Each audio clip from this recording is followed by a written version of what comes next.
Welcome back. If you just tuned in, you're watching the Praise the Lord show. My name is Dan Sherstad, and I pastor Destiny Christian Church in Quakkelaar. And with me today on the broadcast is Quakkelaar and he is the CEO and founder of Basics Ministries, and we've been talking about that on the broadcast today. And I just want to thank my worship team for that wonderful song. I sure hope that it ministered life to you. But we just want to continue to talk about, just about brothers and sisters in Christ serving the Lord, and here in this Milwaukee area, and what a great, wonderful ministry that God has entrusted to you over the last 16, 17 years, and just the incredible fruit that you've seen to the glory of God, and it's just getting better. That's right. God's at work. That's right. Doing some great things. Well, now you were just mentioning to me while we were away there for a minute that you have a brand new website that's going to be coming up. Yes. And how can people find that? They can get to it right now. It's basicsinmke.org, and I'll spell it out because it's basicsinmke.org. Okay. And you can get to it and get a lot of information. We have many partners and many connections, but the big thing is we want to provide on-ramps to help people to know how to serve. Yeah. And we can get you connected if you have a heart for the city of Milwaukee, whether you're in Milwaukee or in the suburbs. We want to help you get connected, and we can do that. That's awesome, Warren. I was on your website this morning, just checking it out myself, and just looking at, got a lot of great opportunities for people. So I just want to encourage you as a pastor. I just think, we don't earn salvation through good works, but the Bible makes it very clear that if we really love the Lord Jesus Christ, we're going to do what He's asked us to do, and that is to serve and to help and to love people, not only with their spiritual needs, but with practical needs. And so it's so important that we do both, touching the practical and touching the spiritual. And so I just want to exhort you in the name of the Lord. What a great, like Arn was saying, what a great tool this is, what a great ministry this is for you to access to help you get involved in serving the Lord in the inner city, and with people that are very well experienced, have been doing this for a long time, really know what they're doing, really know what they're talking about, have a lot of wisdom, and they can really help you develop that desire in your heart to help people in the inner city. Arn, one of the things that I did notice on your website as I was just looking it over was this whole thing that you're referring to as the Genesis Project. Yes. Why don't you take a few minutes and talk about that? And one of the big things that we want to do is identify who are the partners that are making a difference in the city.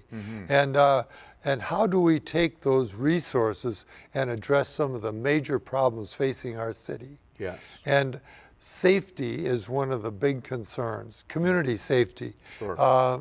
The crime is many times talked about a lot in the media, and everybody thinks Milwaukee is a major crime area because we hear about that so much. But there's good things going on as well. But let's address the problems of crime. We know we have a lot of our people from the city and from the suburbs too, but so many of the black men in the city are in prison. Okay. And it's a sad situation. Yes. It affects the family, it affects the community, and we just want to do something about that. And many of the pastors in the city that are ministering to people in the community have relatives that are in prison. We want to help them find ways to make it better for those in prison. Yes. But when they come out, to stay out. The recidivism in some areas of the central city is over 65% and higher. Wow. What we want to do is drop that recidivism so that they don't go back to jail. We want them to get back into the community, be good citizens, back connected with their families, taking care of their kids, and building a stronger family community. And so the Genesis Project is intended to provide a way for men that are in prison Okay. to get ready for their re-entry, it's referred to. Okay. But we want to do that in stages Okay. of preparing them. In prison, they have to make 20 decisions a day because it's very structured. Yeah. That first day they get out, they may have to make 200 decisions, Right. and they aren't ready for it many times. Okay. And after that, in the first 3 months, they have another period of time of having to get a job, getting all kinds of things to prepare themselves for a successful exit from prison. And they need to learn how to live many of those dimensions of life. Exactly. So the Genesis Project starts in prison. So while they're in prison, they can start with the program. We have chaplains that are working in the prisons, and we Okay. partner with the Salvation Army and others, like Prison Fellowship and other ministries that are working in the prisons. Okay. But we also partner with many of the pastors Okay. who are concerned about those men in prison. Sure. That we can help them get into prison and to develop an understanding of the individual and his needs, Okay. or eventually her as well. We're only dealing with men right now because there's 10 to 1 men versus women. But we want to provide them a preparation for coming out. Well, when they come out, they're at the gate. Many times they're exiting from the gate with the same clothes that they went into prison with. Right. And that could be in the summer they went in, they're getting out in the winter. Yes. They need a lot of things to help them survive.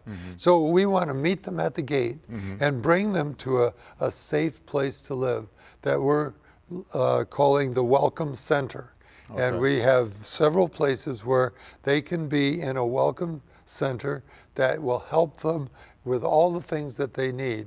Once they get through that period of time, which can be about 3 months, they'll go into a work center. And that's where we get them jobs.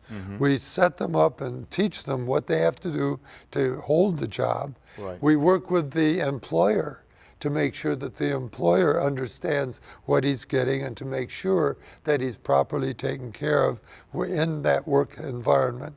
Okay. Then, once they go through that period of learning, they learn how to live independently. And that we call the Wealth Center. Okay. That they learn how to spend their money, how to build value for themselves. Through this whole process, we want to reconnect them to their families, and that takes another very careful arrangement of learning as well. And then the 5th stage is to move back into the community. Okay. And what we've found is that men that have been through those stages and have survived and have gotten reconnected to the church community as well, and their families want to give back. Okay. And they're the ideal people to go back into the streets as street chaplains. They want to, they know the street conditions. Yes. They know the language. Yes. They know the gangbangers. They know how to deal with that. Yeah. And so they can give back to the community as healthy, returning citizens. And that's what we call them. We don't call them ex-cons or criminals. We call them returning citizens because that's what we want them to become. That's absolutely wonderful. Now, how did that get birthed? About 7 years ago, one of our ministers to Milwaukee had a very strong passion to bring all these resources together in some way. And so with Salvation Army, Prison Fellowship, and Basics, and several other partner groups, we put together the Prison Aftercare Network. And this was to serve people in prison that were coming out to know what resources are available to them that they could go to get help. But that was with all these different partners, and the individual had to go and find them. Okay. And so that worked for a while, and it was very good information, referral information, but we felt that that had to go further than that, and that we had to have people that would be caseworkers assigned to these individuals as mentors or coaches, because that's the relational aspect of this that's so important. A guy has to have a friend Yeah. that he can trust, and it may be several friends that help them through the difficulties of learning a new life on the outside. I get letters every week from guys that are watching from the prisons here in this region. Let's say they're watching the broadcast today. How would they get involved? How would the whole Okay. process be initiated? Do they do it? Does a family member? Does a pastor? Does a chaplain? Or all? I mean, how does that get initiated in their life? Well, it can be many different people. Okay. In fact, we have announced the program to the people that we're familiar with in prison now that are part of a Bible study group Okay. in prison. Okay. Because that's where they get to introduce themselves to each other and to Jesus Christ and study the Bible Okay. and learn what it is to be a Christian. Yeah. And many of those guys, and I've met with them in prison, they really get to know each other and they get to find out what it really is like to be a Christian and to have people that they trust. Right. And they do that in prison. The largest church in our country is in prison on Sunday, where they all worship together. Yes. And they're wonderful guys when they come to know that there is a better way and God has a purpose for them. God created them. Absolutely. They're His children. Yes. They may have fallen along the way, Yes. but they need to be picked up. And that's what we want to do. Not everybody is ready for that, but those that are, and they make a decision to follow Christ, we want to help them learn how to obey God's commands. Yes. As it states in Matthew 28, 19 and 20.